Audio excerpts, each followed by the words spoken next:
Don't forget folks, before we go any further, if you haven't already, please subscribe to the channel, like the video, ring the bell and all that jibber jabber, and thank you very much for supporting Invincible Asia. If there was one name that defined pure determination in achieving their dreams, then that name would be Jackie Chan. After years of torturous training at his Peking opera school and many appearances as a child actor alongside his acrobatic brothers, Jackie started to gain some credit as a talented stuntman and extra. With appearances in the Golden Harvest production The Blade Spares None, and Shaw Brothers films such as Village of Tigers and The Golden Lion among others, Chan gained a little more recognition after his stunt duties in Bruce Lee's Fist of Fury in 1972. Over the next year, the young star would appear in around 15 movies, mostly in tiny bit parts, but for a few movies that would give him a lot more screen time, such as The Cub Tiger from Kwantung, Not Scared to Die, Policewoman, and Kung Fu Girl, as well as returning to work with Bruce once again in his martial arts epic Enter the Dragon respectively. After another few rocky years, the wannabe martial arts star got a second wind with a role in John Woo's Hand of Death for Golden Harvest and a new contract with Lo Wei Motion Pictures. Having gave Bruce Lee his big break with The Big Boss and Fist of Fury, prolific director Lo Wei saw the talent in the young Jackie Chan, but, with the passing of Lee only a few years before, was still unsure as to where he wanted to take him.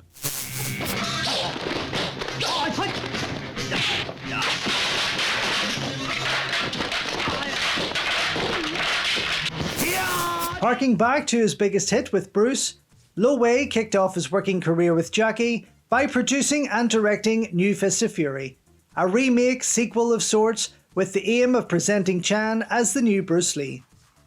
While it wasn't a huge hit, Wei would push out 2 more productions that year starring Jackie, such as the impressive Shaolin Wooden Men and underrated Killer Meteors, that would see Chan play the villain of Jimmy Wang Yu's Heroic Swordsman. This would also be the first of 3 films that Lo Wei would adapt from a novel and screenplay by praised writer Gu Long, with the second being To Kill with Intrigue and the third Magnificent Bodyguards, also starring Jackie Chan. While neither would prove to elevate Jackie to superstar status, and tensions between him and Lo Wei were getting worse, the pair kept going for another few years, giving us classics such as Snake and Crane Arts of Shaolin, Spiritual Kung Fu, Dragon Fist, Fearless Hyena, and its hugely underrated and entertaining sequel that would eventually see them part ways.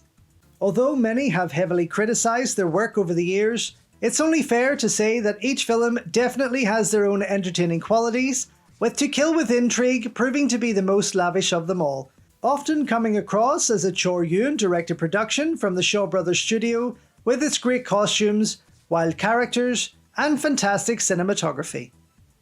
A joint Hong Kong and South Korean production, To Kill with Intrigue was filmed over the winter months in the latter, where it is known as The New Big Boss. Oddly, in Japan, it is known to be called Becoming Dragon Fist, where once again it was put out with a catchy new theme song and marketed quite differently to other Asian territories. It's also worth noting that the character of Chin Chin had to be renamed for the Japanese release, with the term Chin Chin known locally as slang for penis.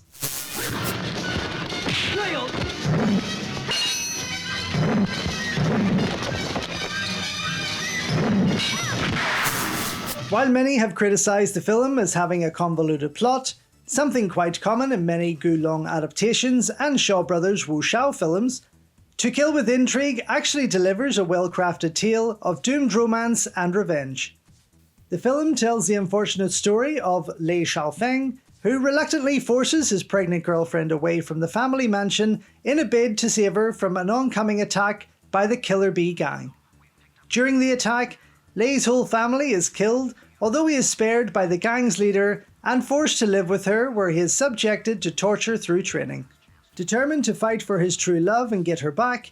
Lei does what he can to defeat the bandit leader and take revenge on a traitorous friend.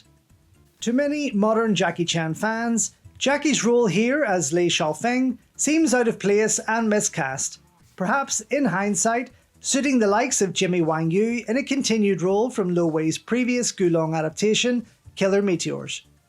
But at the same time, when Jackie wasn't known as the Clown Prince of Kung Fu at this stage, his jarring role here would have made no difference. In fact, it's fair to say that Chan does a pretty good job in both his dramatic performance and while in action.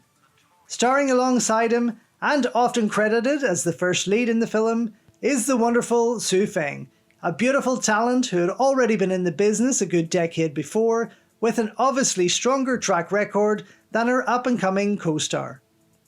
Since making her debut in Keen Ho's Dragon Inn, the Taiwanese starlet went on to star in his classics such as A Touch of Zen,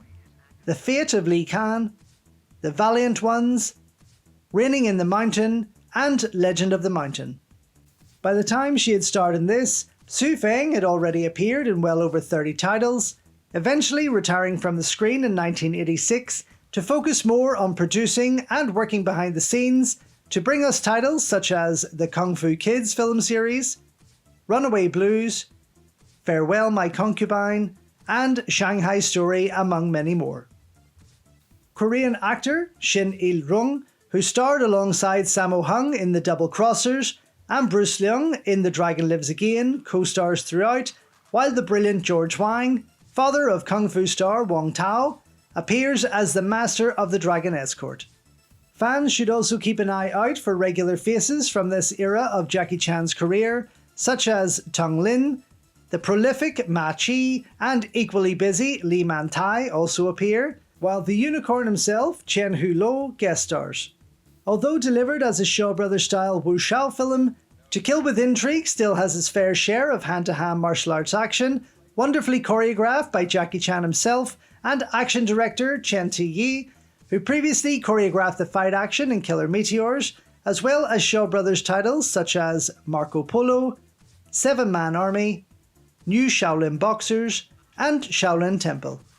Here, the pair create some exciting moments blending fantasy swordplay and neatly choreographed kick action that is sure to please, especially during its lengthy grand finale. While revered filmmaker Frankie Chan handles the music that accompanies it, prolific cinematographer Chan Chung-yun beautifully captures things once again, delivering some stunning shots and interesting angles, returning to work with Chan and Lo Wei after shooting all their previous outings, and going on to work his magic on films such as Jackie's Own Dragon Lord, Yuen Biu's Iceman Cometh, and many more. While it may not be perfect, To Kill with Intrigue definitely has its moments, and is absolutely one of the most polished production from Jackie Chan's Lo Wei era. It just makes you wonder what direction his career would have went had he been moulded under the banner of the Shaw Brothers studio, but perhaps, given the incredible action classics he went on to give us, born from his experiences and journey during this time, it actually isn't worth even thinking about.